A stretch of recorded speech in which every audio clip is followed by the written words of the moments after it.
My name is Stella. I'm a daughter of Stanley and Marcia Kozlowski. My parents were introduced by my father's uncle, and they were married in 1907. Uncle's name? Uh, the uncle's name was second name I don't Walter Antoshuk.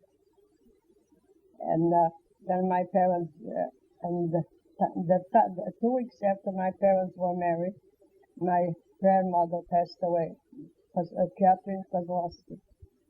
And my parents lived with my mother's parents, Adam and Marian Archak, in Truskowinka. In 1913, before my sister was born, my father went to America. Then my sister was born in September 1st, and I was born 1909. That's 4 years before my sister. And then we stayed with my parents during the First World War there, and my father couldn't get in touch with us. But when he did get in touch, he used to send us money, and the parents and the grandparents decided that the three of us, my mother, my sister, and I, should go to America to be with my father. That was decided by my grandparents, Adam and Marian Parcha. So we got into America in November, the 27th of November in 1923. And has been in Chicago here all this while. Sure.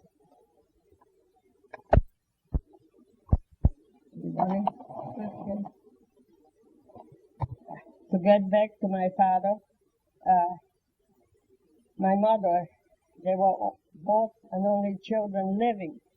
My grandmother Parchak had 2 small children. One died of some type of baby sickness at the age of 9, and the second one was 2 years old.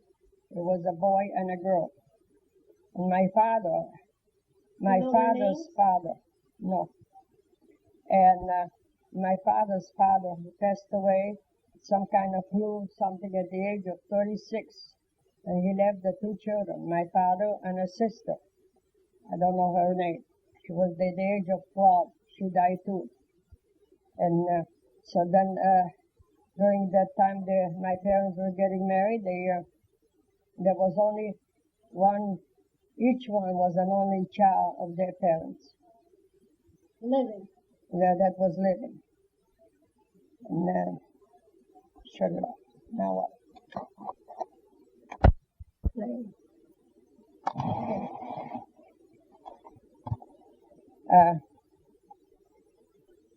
Since my father left in 1913 and the First World War came, so we couldn't get in touch with neither of us. It was nobody. So as soon as it got there, my father used to write letters, send us money, and send us visa to come to America. So my mother, my sister Phyllis, and I, we came here in November of 1923.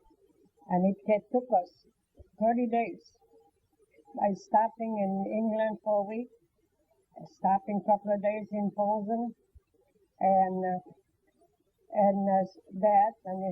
before we got on the ship there, it was real slow freight before we arrived at Ellis Island. That's the first time. Ellis Island, is that in New York? Yes, that's where everybody did. And so then we took a train and came over here. In the meantime, I was giving my mother problems. I better put that in. I gave my mother problems before the ship pulled away from the dock in Southampton, England. Now, I got lost on a ship, but I got lost and I couldn't find my place. My mother was worried that I was left on land. And after that, I was on a ship there. Everybody was sick except I. I couldn't miss a meal. So when I had a sty on my eye, I went to the doctor. The doctor said we should stay in the cabin out of wind and all. So then before we came to New York, and then we took a train with a box lunch and came to Chicago, one of the railroad stations. One of the railroad stations. My father already had an apartment for us, not large, just 3 rooms, furnished. And he met us at the station, so it was strange coming in. But we had friends and relatives here that could speak our language, so there wasn't until we learned how to going back. During the wartime, my father wasn't in here. As I said before, I have lost his grandparents who were both dead. So my Adam and Marion Parchuk, my sister and my mother lived with them. When the war came in, that was when the Germans chased the Russians out of Poland, and during the wartime. It was a cold. When I was about five and a half years old, we had to leave the home, told me to lay in a wagon, with all the bullets going through between the Russian and the Germans. And so we had to leave the home and go into the forest and stay there in March, in cold. Put feather bed on the ground so we wouldn't freeze. Carry water from the well, about 2-3 blocks in a pail for the people. Have a small bonfire so we could heat up some food there. Took the cow with us, so we all share. We milked the cow and we shared between the children. The milk over there. While the bullets was going over our heads and that, we had to be quiet so we wouldn't be invaded.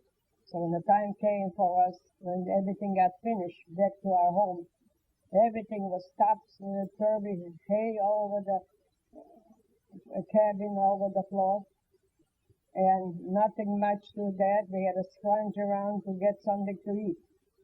So when the Germans occupy our thing there, so they, as a joke, I went there between the soldiers. I liked the uniforms when I was about 6 years old. So what happened?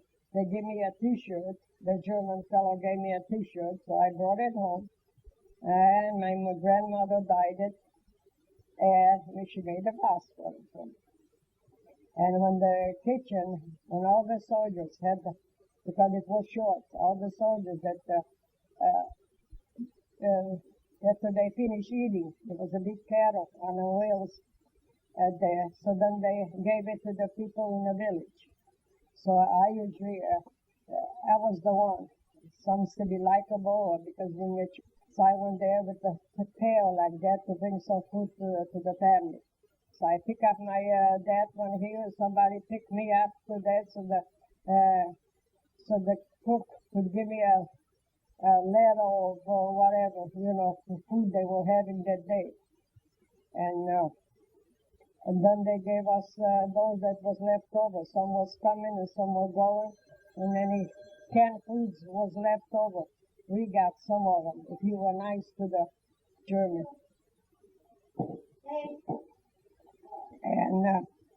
And one day my grandmother decided that instead of her, she went there. So what did she do? She got a hit with the ladder on her head, and she didn't get no food for us. So what happened? So as the years go by, and we done the best we could with whatever for occupy us. And you have to be careful. Work for the Germans there, making roads and everything. So my grandfather, a tree fell on his leg, and they took the kneecap off. He had to be on crutches. So after one day, it was in summertime in May when everything green and flowers. Prince Wilhelm in Germany passed through the village. They had to go out and decorate it. And they made everybody come out of the home, stand in front of the house, put your Sunday clothes on. That's a cousin of my mother's, first cousin. She gave him a bouquet of flowers. He didn't have the decency to even say thank you, whether German or Polish or whatever. And after that, there comes a time when things you plant in spring and you don't have, when I was about 9, 10 years old, so I used to go with my mother picking blackberries in the forest, pick up mushrooms, go early in the morning, pick some up, bring it home and cook it. And then you have it with the potato. Because most of it, there wasn't much bread. If it was, so it wasn't, you had to mix it up with potatoes and that. It was kind of hard. So then my mother took the berries one day. I thought it was terrible. As I like to sleep, so that was too much. I want to eat. I didn't want to sleep anymore. So my mother took a large basket of berries to a bigger town, and then she sold them by a cupful. That was the measurement of it to Jewish people in town and all this. And then she stopped at some place to pick up some food so she could bring it home. So that, like I said, that one day I had to stay in bed until my mother came from town so I could have a piece of bread for breakfast. Because there was nothing else to eat. My grandmother said, go back to sleep. You can't get up. We don't have no food. So that's the way we did during that time. And in the meantime, after everything got finished and that, things got a little bit better. My mother was very hard, bringing this and that with 2 older parents there and 2 small children to feed and take care of it. So we did the best we could. But it's one thing, there was never too much, because I love to eat. So then when my father asked us to come over here, my mother didn't want to leave the grandparents, being older people. There's no other child at home to take care of them. My grandmother was not a well person, and because of she had to work hard, so that, and neither my grandfather. But we decided that for us as the children, as my mother was going to leave one of us, either my sister or myself, with my grandparents. And but the grandparents said, both of them said, no, we are old people, we're not going to live long. It happened to other people.